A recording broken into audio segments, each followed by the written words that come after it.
Hello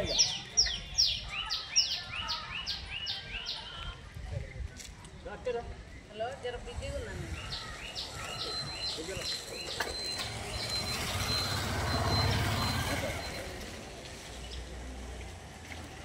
Telangana రాష్ట్రంలో గ్రామ పంచాయతీ ఉద్యోగ కార్మికులు రాష్ట్ర వ్యాప్తంగా దాదాపు 60,000 మంది ఉదయము 5 గంటల నుండి సాయంత్రం 6 గంటల వరకు నిర్విరామంగా పారిశుధ్యము, మంచినీటి సరఫరా, కరెంటు తదితర పనులలో ట్రాక్టర్ నిర్వహణ అనేక గ్రామ పంచాయతీలో నిర్వహిస్తున్న ప్రభుత్వ పథకాల అనేక కార్యక్రమాల్లో ఈరోజు పనిచేయడం జరుగుతుంది.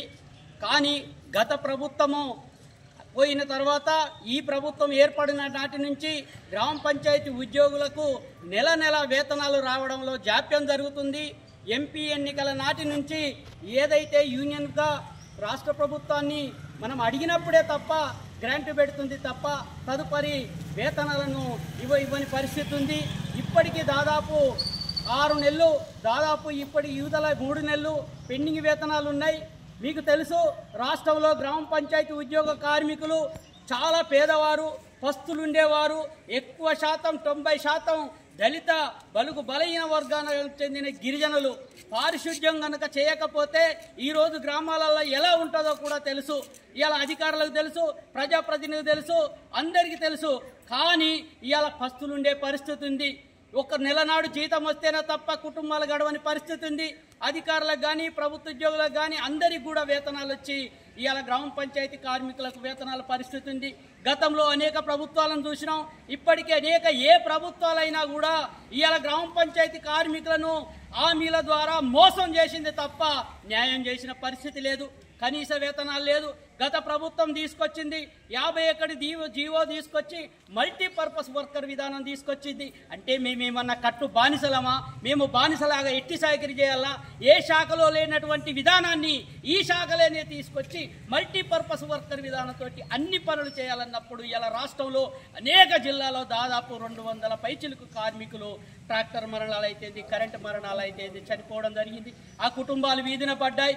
ఆ కుటుంబాలను ఆదుకునే దిక్కు లేదు.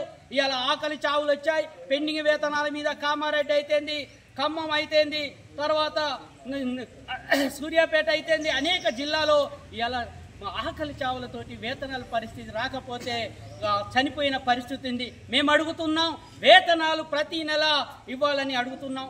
ముఖ్యమంత్రి గారే స్వయంగా రంగంలోకి దిగి ఇప్పటి నుంచి ప్రతి నెల జనవరి నుంచి వేతనాలు వస్తాయన్నారు. ఇది జనవరి కాదు, మార్చి నెల వచ్చినా కూడా వేతనాల పరిస్థితి రాని పరిస్థితి ఉంది. ఏంది మరి పరిస్థితి? ఏం తిని ఈ రాజు ఉదయం నుంచి సాయంత్రం వరకు ఏం తిని పనిచేయాలనేది ఈ ప్రభుత్వం గమనంలో పెట్టుకోవాలి.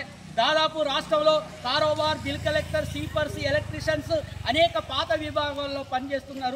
అందరికీ కూడా విజ్ఞప్తి, రాష్ట్రంలో ఈ నెల 25న చలో హైదరాబాద్ కార్యక్రమం నిర్వహిస్తున్నాం. చలో హైదరాబాద్ కార్యక్రమం నిర్వహించడానికి దాదాపు మళ్ళీ ఇవాళ అసెంబ్లీ జరుగుతుంది, బడ్జెట్ పెడుతున్నారు.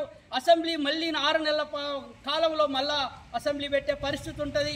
అన్ని వర్గాలకు చెప్తున్నాం. ఇవాళ కారోబార్లు, బిల్ కలెక్టర్లు అయితేంది, టీఆర్ఎస్కేవి సంఘంగా ఉన్న ఒక్క సంఘం ఇవాళ జేఏసీగా 2018లో సంఘంగా మాతోటి పొత్తుకొచ్చి విడిపోయి ఆ రోజు ఎంపీడబ్ల్యూ విధానం వచ్చింది. ఆ సంఘాలు ఇప్పుడు 4 సంఘాలు ఏర్పాటు. నాయకత్వం ఎవరు వహించినా ఓకే, నాయకత్వాన్ని నడిపియాలి, సమస్యలు పరిష్కరించాలి. కానీ ఇప్పటికీ అధికారులకు వినతి పత్రాలు ఇచ్చినా, మంత్రులకు వినతి పత్రాలు ఇచ్చినా పరిష్కారం కాని పరిస్థితి ఉంది. గమనంలో పెట్టుకోవాలి. అటువంటి విధానం వల్ల మనకు సమస్యలు పరిష్కారం కాని అయ్యే పరిస్థితుల్లో లేదు. ఇప్పుడు పోరాటమే శరణ్యం. ఇవాళ సిఐటియు పోరాటం వల్లే ఆనడుగు పాలడుగు భాస్కరు దాదాపు ప్రజాభవన్ ముందు, ఈరోజున్న ప్రజాభవన్ ముందు ధర్నా చేపట్టడం వల్లనే ఇలా గ్రామ పంచాయతీ కార్మికులు 8,500 జీతం వచ్చింది. అది గమనంలో పెట్టుకోవాలి. ఈరోజు రాష్ట్రంలో పాదయాత్ర చేసిన తర్వాత 360 కిలోమీటర్లు పాదయాత్ర చేస్తే ఈరోజు రాష్ట్ర ప్రభుత్వమే స్వయంగా 36,000 మంది కంప్యూటర్లో నమోదుంటే ఇవాళ 51,000 మందిని నమోదు చేయడం జరిగింది.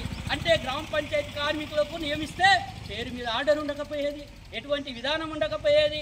కనీసం ఒక 100 రూపాయల నుంచి 60 రూపాయల నుంచి వేతనం చేసి దాదాపు 40 సంవత్సరాలుగా రేపో మాపో పర్మనెంట్ అయితే దాన్ని ఆశతోటి తరతరాలుగా 3 తరాలుగా పనిచేస్తున్నా కూడా ఈ గ్రామ పంచాయతీ ఉద్యోగులను పర్మనెంట్ లేదు, కనీస వేతనాలు లేవు.